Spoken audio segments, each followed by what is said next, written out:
Well, friends, on Right Turn Garage TV, got something serious to talk about, and that is sagging. Have you noticed maybe got some extra sagging going on that you never had going on before? Are you curious on how to fix it? Well, I might have the cure.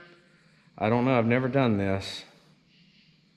But if you have a Chevrolet or GMC truck, like the big Red Machine, and you got some door sagging going on, like, you know, that fella right there. Let me show you better what I'm talking about. What did you think I was talking about?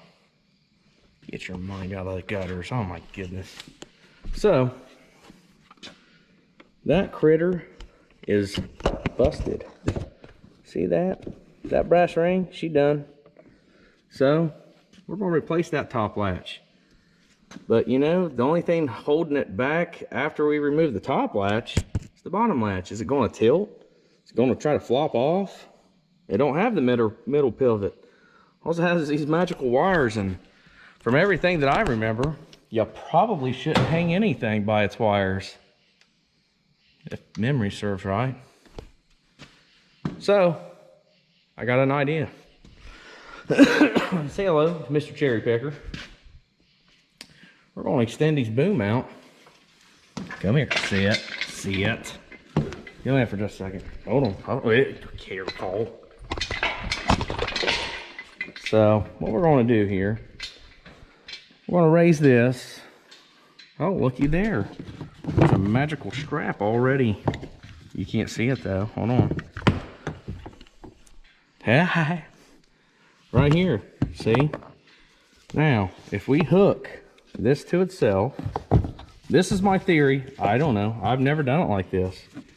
But if we hook that to that on this door handle, then hook it to that hook there rather than up here, because if you try to hook it to this upper here, one, you're going to need something soft to wrap around it if you like your truck at all, because if not, you're going to gouge the poopy out of your metal, your paint, and you're going to break that vent visor that you really like when it's raining and you just like a little air coming in. You're going to bust it. So I say hook this to the end of that hook and just take it to where it just takes all the tension off of that hinge. So that's what I'm going to do. I'm going to swing this door wide open, hook that to the old cherry picker.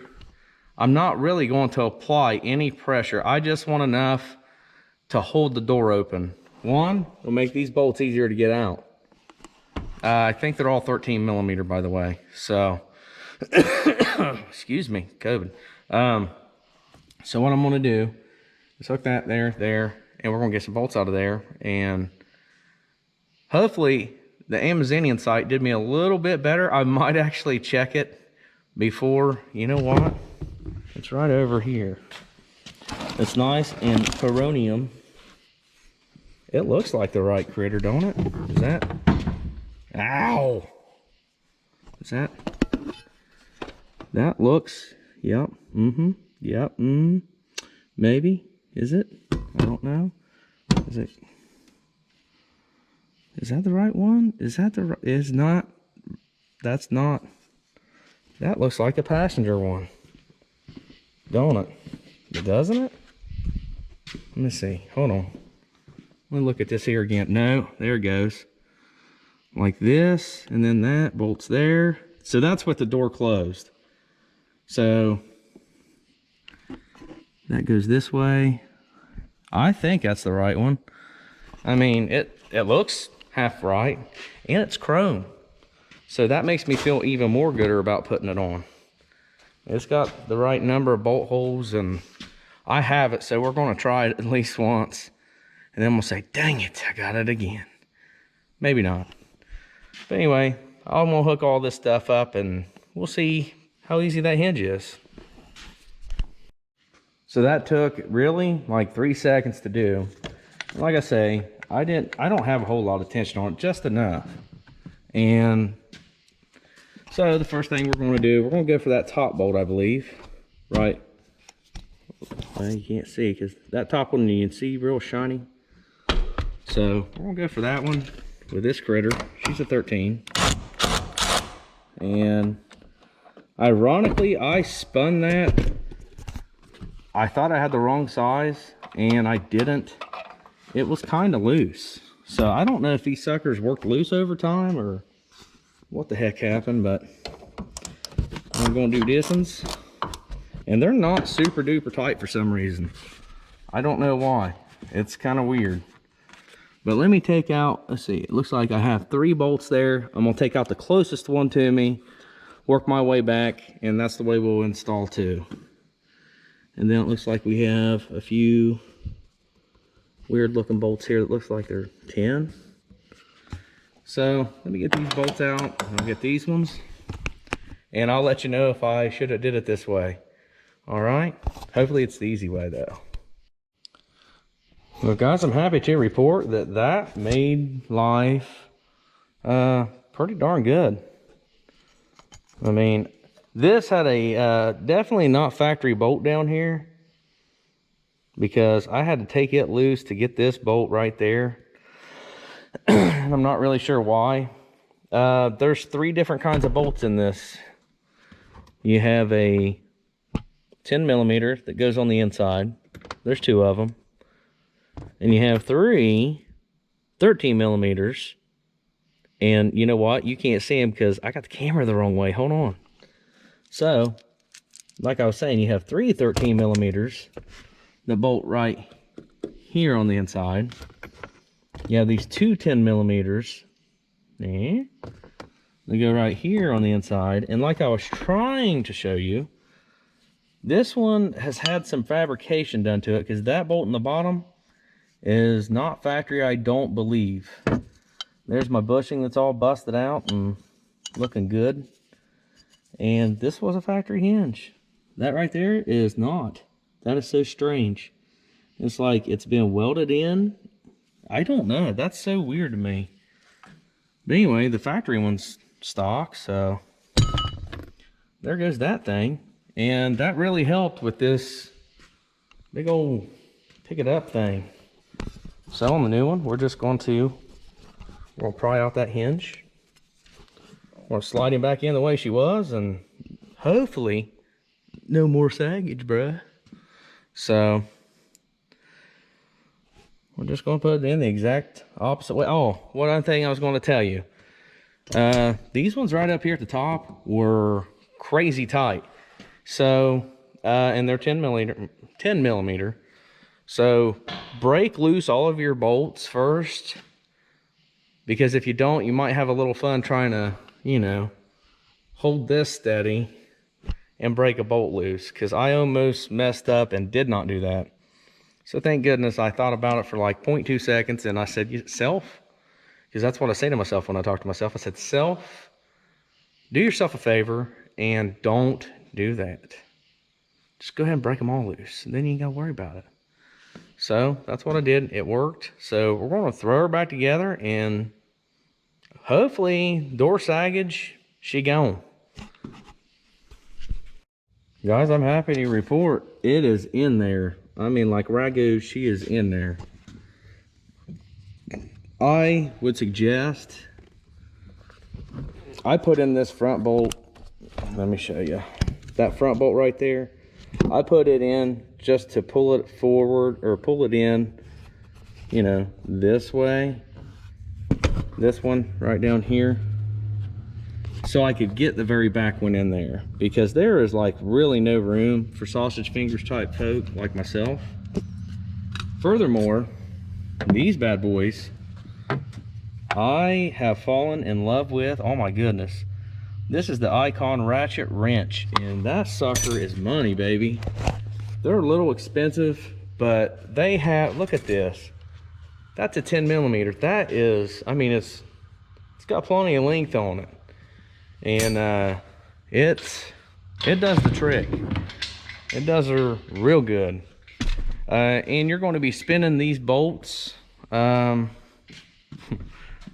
hand and by wrench. So me personally, they are absolutely worth it. Let's see what happens here. Oh dang it. And that see, That shows my stuff's not rehearsed, huh? Because this latch is not flapped. Show me. Where you at? Okay. So, now, that is not great. What happened here? We got a new hinge. What's going on here? Oh, she's tight. Well, what in the world do I need to adjust this sucker now? That's been adjusted on, it looks like. Well, we got the door hinge on, and that's great. But something, you know, cosmic forces are working against me right now, so I don't think this door latch is lat. There it goes. Nope. It's not having it. I don't know what the world's going on here. All right, so let me see what the world's going on. I might have to adjust this latch now, because as you can see, it's been eating away on that sucker, so I don't know. Let me see what else is going on. We're not putting the old latch back on. Okay, kids, so what I think happened was where I didn't have enough tension on this, it must have sagged. Then I tightened all these suckers down. So I just loosened all these again, put some real tension on it, and we're going to just tighten the guts out of it now and see if, well, of course that one closes, but you know, then we're going to see if we did it right on this one. All right, so give me a few minutes to tighten these back down and we'll go back at it again. Well, you know, I tried it a second time and it didn't work, closing it and all. However, this thing needed adjusted, and I could see by the outline around it, maybe somebody had adjusted it back. I'm guessing whenever that stuff happened, or maybe the top one busted. I don't really know. But nonetheless, we now have a lot better shutting door. And the body line lines up, so that's how I was adjusting this right here. Now it will move in, it will move out, but the door was flush against this, so it didn't need to come out any. And I mean, it's shutting, that's night and day. This sucker was always like something like that or something. It was a pain in the booty. So I'm glad to see that the door hinge does work. I'm glad that I could avenge myself somewhat on this, because here I am thinking, oh man, what did I do?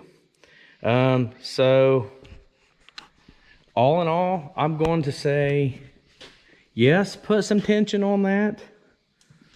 That way, so it is, don't put a whole lot, you know, don't crank it up to where the truck's lifting off the ground or anything, but definitely put some tension on it like you saw that I had. And if you do have trouble closing your door, adjust your striker. If you're lucky enough to have factory pinstripe, all you got to do is simply look at the pinstripe. Is it good? It's good. And I'm very, very, very happy with that, because before I'd have to like really just give it a, I mean, really put the old hip into it. But there was another thing that I fixed tonight. I didn't record it because, you know, it's the bed's shot. I told you guys that. Now she is solid as a rock, baby. Some of that bracing that I welded underneath and tried to salvage, I actually welded it to the corner of where it's supposed to mount and all that good jazz. So now I actually feel comfortable with throwing stuff in that bed and hauling it, because I definitely done it before. So hopefully this helps you guys out. 10 millimeter, 13 millimeter. Hopefully you guys know somebody's got a cherry picker. If not, you can probably use a piece of wood and a jack, put underneath this door. You're just going to have to balance it. That's why I didn't do it, because one, I'm fortunate enough to have a cherry picker, and two, I mean, a cherry picker is just easier for me. because I don't have to balance it. I don't have to. If you guys has ever done door pins, they are a pain in the booty. But the old ones, I believe they have a center pin or something on them that kind of helps keep it stationary. So this one, like I said, it doesn't. It has these wires, and I don't ever feel good about hanging stuff from wires. So as always, guys, thanks for watching. I hope this helped you in some sort of way, and I hope you got a cheap laugh out of me shutting that door and it not closing and latching at all. You know, you gotta laugh at yourself sometimes. Why not? And we're happy with this one too. We got a good shutting door finally. You know, I mean, the bed's gone. It looks good ish, you know, for right now, but you know. So I'm gonna do brakes on it tonight. Why not? And I don't think I'll record any of that because I've already done brakes on the old Honda race van that's no longer here. Unless I run into issues, and then I'll show you guys how to adjust that, hopefully, the right way. So, as always, man, sorry I get gabbing, you know. Thanks for watching. If you don't mind, yep, right there. I think it's there. It might be here. I can never, I don't know. But the subscribe button down there, hit that. I'd appreciate the heck out of it. Thanks for watching. I appreciate every single one of you, and have a great weekend.